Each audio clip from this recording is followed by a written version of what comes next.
Daily recruitment news में आपका स्वागत है।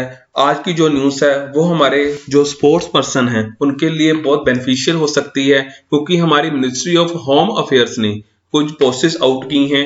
उनके बारे में जान लेते हैं। सबसे पहले ये जानो कि इन पोस्टेस का क्लोजिंग डेट कब होगी। वो होगी 31 मार्च 2022, यानी कि नेक्स्ट ईयर के थर्ड मंथ की लास्ट डेट को हमारी क्लोजिंग डेट होगी। और जो नॉर्थ ईस्ट के हैं उनको थोड़ी एक्सटेंडेबल डेट दी गई है, वो है 7 अप्रैल 2022। ये बात आपको ध्यान में रखना है।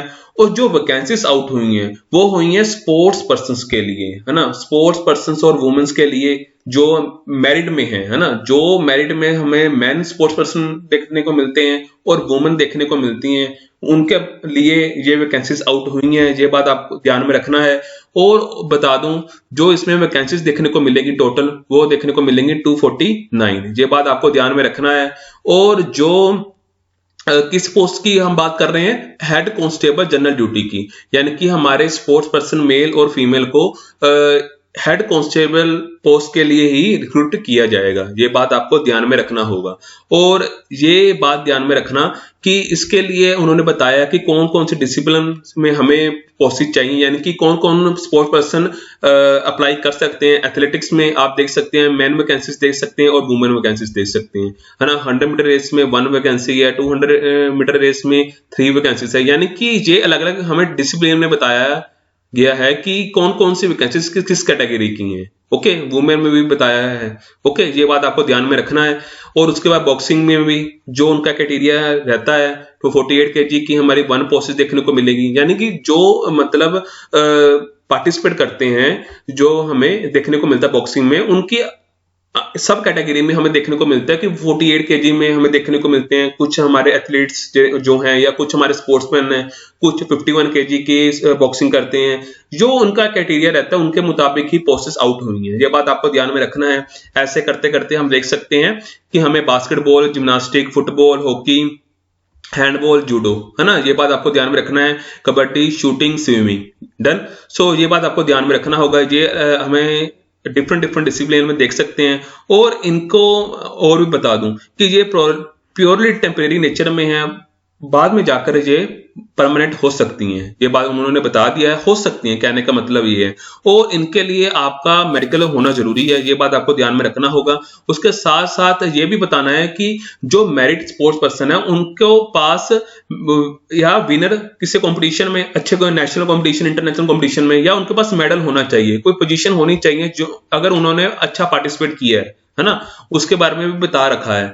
और बता दूं इनके बारे में कि आपने कहाँ भी, मतलब हमारे इंडियन टेरिटरी के कौन से भी प्लेस में आपने सर्व किया है ना, तो आप अप्लाई कर सकते हैं। और ये भी बता दूं, जो कैंडिडेट सिलेक्ट होंगे उनको इंडियन टेरिटरी के अधीन किसी भी लोकेशन पर पोस्ट किया जा सकता है और अब्रॉड भी किया जा सकता है। ओके, ये आपको पोस्ट जो है वो कौन दे रहा है, CISF दे रहा है। यानी कि ये बात आपको ध्यान में रखना है। उनके पास राइट भी है कि इन पोस्ट्स को कैंसिल कर सकती है और पोस्टपोन कर सकती है। और जो पे स्केल है वो आपकी इतनी होगी, 25,000 से लेकर 81,000। और आपको बताऊं, और इनमें आपको पेंशन स्कीम भी मिलेगी, है ना।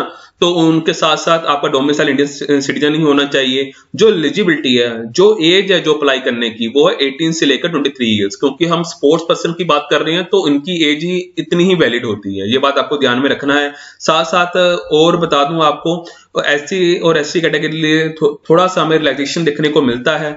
वो बात आपको ध्यान में रखना है। आगे एजुकेशन क्वालिफिकेशन में आपके पास 12th पास सर्टिफिकेट होना चाहिए। और साथ में आपका रिप्रेजेंटेशन होनी चाहिए किसी भी स्टेट, नेशनल और इंटरनेशनल गेम्स में।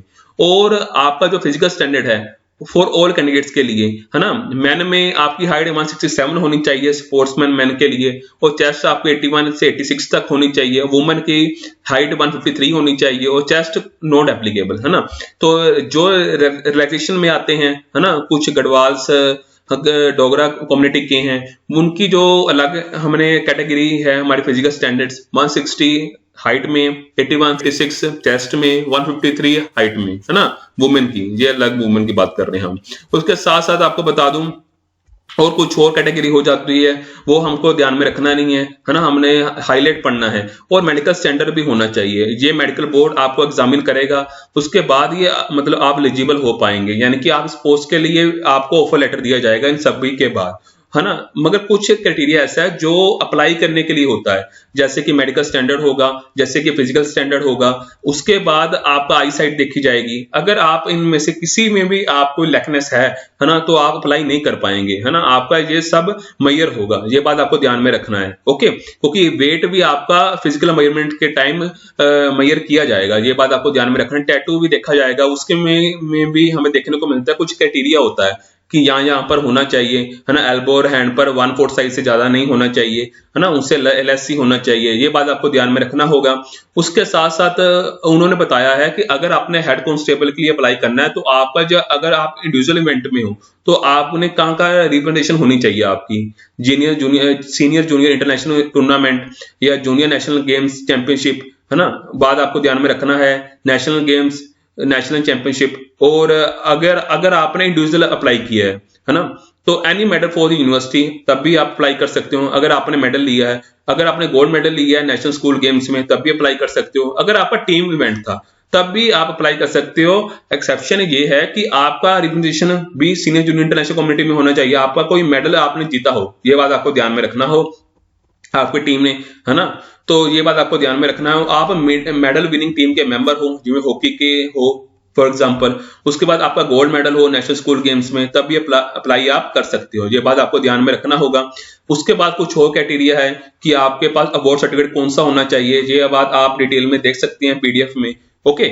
उसके साथ साथ आपको बता दूं इसका सिलेक्शन प्रोसीजर कैसा होगा। पहले तो आपको लास्ट डेट पता होनी चाहिए 31 मार्च। आपका कोई ऐसा बता दूं कि आपका जो टेस्ट होगा वो ऐसे होगा, पहले आपका फिजिकल टेस्ट होगा, फिर डॉक्यूमेंटेशन होगा, फिर ट्रायल टेस्ट होगा, फिर प्रोफिशिएंसी टेस्ट होगा, ये बात आपको ध्यान में रखना है। फिजिकल टेस्ट में आपका फिजिकल स्टैंडर्ड्स देखे जाएंगे, ये बात आपको ध्यान में रखना होगा। और उसके बाद डॉक्यूमेंटेशन में डॉक्यूमेंट जो आपके प्रूफ हैं वो एनालाइज किए जाएंगे। उसके बाद आपका ट्रायल टेस्ट होगा, वो 20 मार्क्स का होगा, ये बात आपको ध्यान में रखना होगा। डन। उसके बाद प्रोफिशिएंसी टेस्ट होगा, इसमें 40 मार्क्स का टेस्ट होगा, ओके। जिस स्पोर्ट से आप बिलोंग करते हो उनके बारे में आपको कितना पता है, उसके लिए आपका टेस्ट होगा 40 मार्क्स का, ये बात आपको ध्यान में रखना होगा। उसके बाद आपको एडिशनल मार्क मिल सकते हैं अगर आपने कोई ऐसी अचीवमेंट हासिल की है स्पोर्ट्स इवेंट में, है ना, कुछ मतलब आपने एज हासिल किया है, उसमें आपको एडिशनल 10 मार्क्स मिल सकते हैं, ओके। आपका रिकंडक्ट टेस्ट नहीं होगा, एक टाइम में ही आपको ये टेस्ट देना होगा, ये बात आपको ध्यान में रखना है। उसके बाद ही आपकी फाइनल लिस्ट होगी। डन। उसके बाद ही आपको फाइनल लिस्ट दी जाएगी, ये बात आपको ध्यान में रखना होगा। उसके साथ जो आपका मेडिकल एग्जामिनेशन होगा, उसके भी आपको देखना होगा कि आप फिट है या अनफिट है, आपको डिक्लेयर किया जाएगा आपको सभी टेस्ट करने के बाद, ओके। उसके बाद आपको अप्लाई कैसे करना है, इस पीडीएफ के लास्ट में नेक्स्ट ईयर 1 का एक आपको एप्लीकेशन मिलेगा, वो आपको भरना है। साथ में एप्लीकेशन फीस भरनी है ना, 100 रुपीज की। आपको पोस्टल ऑर्डर या डिमांड ड्राफ्ट भरना है स्टेट बैंक ऑफ इंडिया से, तो आपको पोस्ट करना होगा। तो उसके साथ साथ आपको ये ध्यान रखना है कि लास्ट डेट जो है 31 मार्च है, ये बात आपको ध्यान में रखनी होगी। बाकी तो आपका डिटेल में है, सब डिटेल में हमको देखने को मिलता है। हाईलाइट्स में आपको बता दी हैं कि इनमें ये देखने को मिलेगा। Thank you very much. आने वाले रिक्रूटमेंट न्यूज के लिए चैनल को सब्सक्राइब कर लें और इस वीडियो को शेयर करें, अपने स्पोर्ट्स पर्सन जो आपके फ्रेंड्स हैं उनके साथ भी शेयर करें। और इस वीडियो से आप क्या सीख सकते हो, मैं शुरुआत में आपको बताया था, अगर मैं बात करूं शुरुआत में आपको बताया था नॉर्थ ईस्ट स्टेट के लिए, यानी कि उनके लिए जो लास्ट डेट रखी गई है वो हमें 7 अप्रैल देखने को मिलती है। अगर आप एजुकेशनल स्टूडेंट्स हैं, आप जानिए इनके लिए इतनी लेट डेट क्यों है। मैं कुछ हिंट्स तो आपको बता दी हैं, मगर तब भी आपका थोड़ा मतलब जिज्ञासा होनी चाहिए आपकी, है ना। तो प्लीज जानिए, ये एक एजुकेशनल वीडियो भी हो, इसके लिए मैं प्रयास करता रहूंगा। Thank you very much.